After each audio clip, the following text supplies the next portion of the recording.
Hello, and welcome to Cindy's Corner. Today, boys and girls, I got a special announcement at the end of the story that you don't want to miss. And if you've got this, you're going to love it, and you can do it. It will just tell you, it doesn't matter if you're in kindergarten or in 5th grade. You can be your own author and make your own book. And I'm going to share a little bit about that. But if you've got this one, we're going to do the book review. If you've got it, go get it so you can follow along. And while they're getting their book, how this book was made, go get it. And while they're getting their book, if you haven't rang that bell, go ahead and ring that bell so I can know you're there. My AR testers, this is a level 3-8. 3-8. Here's our title page. How this book was made, based on a true story. So is that fiction or nonfiction? Got you a question right there. Is true fiction or nonfiction? All right. Our author is Mac Barnett. An illustrator is Adam Rex. At first, this book wasn't a book. It was just an idea. Just an idea up here. Ideas come at funny times. When I had the idea for this book, I went to a quiet place and I wrote. I wrote from early in the morning until late at night. It was very hard work. Soon, I had a bunch of words on paper. These words were the first draft. The first draft of this book was not so good. Neither was the second draft, or the third, or the 12th. But writing lots of drafts is a useful part of the writing process. For instance, when the tiger came back for revenge because I beat him in arm wrestling, I burned these drafts and scared him away. I worked and I worked. With the 21st draft, I was done. So I sent my words to my editor in New York City. An editor tells you what parts of the story are good and what parts you need to fix. She is like a teacher, only she works in a skyscraper and is always eating fancy lunches because New York has all the real tall buildings. My editor called me and said, "I love this. This is perfect. Now, here are all the things you have to change." And she sent the story back to me. I took some of her advice, and I ignored some of her advice. And then I sent the story back to her. She sent the story right back and asked me why I had ignored some of her advice. And I said, I didn't think they were good ideas. And she said, I thought they were great ideas. And I said, well, let's agree to disagree.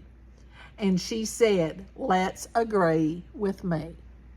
And I said, you're not the boss of me.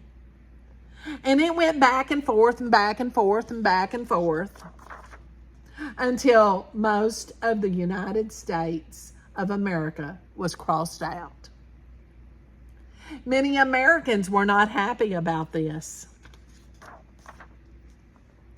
Eventually, my editor loved all my words, and I loved all my words. Even the tiger, who had returned with a pose, loved all my words. Arizona. I was finished writing, but this book was still not a book. These words needed pictures.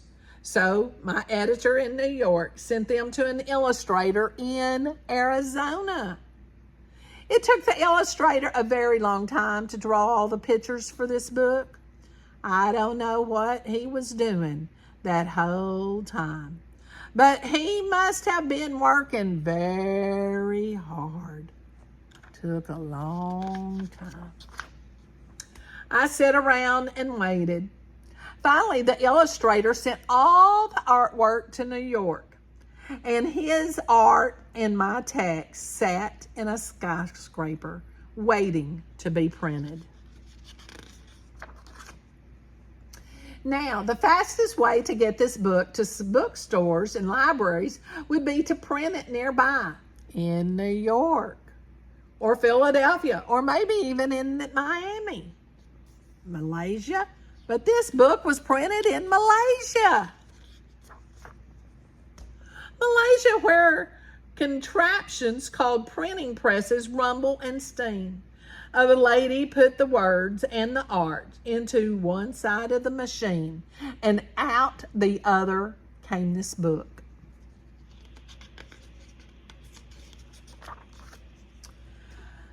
And then another book, and another, and another, thousands and thousands of books. This book was buried below a great pile of so tall you could see it from space. Astronauts looked down at Earth that day and saw a stack of books and the Great Wall of China right next to each other. They smiled and floated around a bunch while eating astronaut ice cream. But that's science. This is literature. And at last, this book was ready to be read. It needed to get to the United States as fast as it could, of course. The fastest way would be to put them on a jet. But this book got put on a boat. A slow boat took all the books across the sea. The journey was dull until the pirates arrived. The pirates swarmed the boat and quickly overran it. They tied up the crew and stole the captain's keys. The lead buccaneer kicked open the hatch to the ship's hold. The pirates held their breath and imagined their treasure. There was no gold inside, just books. Pirates don't read, so they sailed away.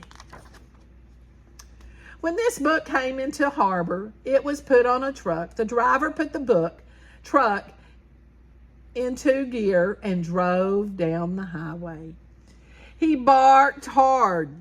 He braked hard for a tiger crossing the road and this book fell out the back. An eagle swooped down and grabbed this book for her babies. To eat, not to read. Eagles don't read books either. My little eagles at JR read. She ripped out of a corner, but her chicks didn't like it. They pushed this book out of their nest. This book briefly served as a roof for a toad until it was picked up by a dog that brought it back to its owner, who lost it that night on a bad hand of poker. To a truck driver whose load was one book short. He made his delivery to a woman who put it on the shelf next to many other books. The book waited and waited, and the tiger waited, and his pose waited, and the pirates and astronauts and the editor waited, and the illustrator and the old lady and her dog waited, and the truck driver and the angry ink splattered Americans and the family of eagles and the people in Malaysia. They waited. They all waited here in this book, which was practically bursting, just waiting for someone to open it, because a book can have words and pictures and paper and tigers, but a book still isn't a book. Not really, until it has a reader. And then you came along. And you read this book through to the very last page, which was how this book was made. There you go. And you can write a book. And I'm going to tell you, my books, I write, my husband writes, we go back and forth, and then we send it to the illustrator. And the illustrator is in Canada, and she does the illustrations and sends them back to us. We go back and forth, and then it's ready to print. And we do KDP, which is on Amazon, and you can order our books off of that. And we put our book in there, and then we are the book. We have the books. And that is how a book is made. And you don't get it your first time. It takes many times. But that's okay. It's called drafts. And we have lots of drafts. And I want you to share just some ideas that you have about a book. On September the 3rd, tune in, 6 o'clock live. Cindy's Corner is going live at 6 o'clock p.m. Central Time. And for whoever comes, I'm going to read a special book, but your name is going in for a drawing of our first set of Winkle books. We've got Winkle Needs to Tinkle. You got that one. And we've got Count to 10 to Win, Little Winkle Moose Multiplication, and then the days of the week, learning the days of the week. I hope you tune in on September the 3rd and get in for the drawing. And I'm going to put my email in the description. Go ahead and send me an email that has your address so that you never know, you might get something. Have a great day. Make sure you've hit that bell, ring the bell, and subscribe so that you can share Cindy's Corner with your families and colleagues and friends so they don't miss story time with Cindy. Most important, give somebody a hug and tell them you love them.